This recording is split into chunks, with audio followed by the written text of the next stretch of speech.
आणि आज मला वाटतं की निवडणूक आयोगाच्या माध्यमातून आज 4 वाजता प्रेस घेतलेली असं तुमच्याच चॅनलवरून मला कळलेलं आहे सर्वांच्याकडून.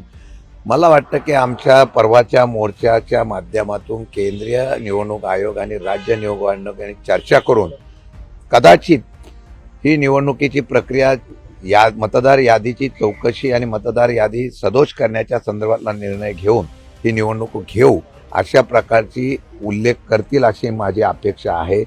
तशी जर झाली नाही तर मग ही असलेले निवडणूक आयोग हे सरकारचा बाहुला आहे.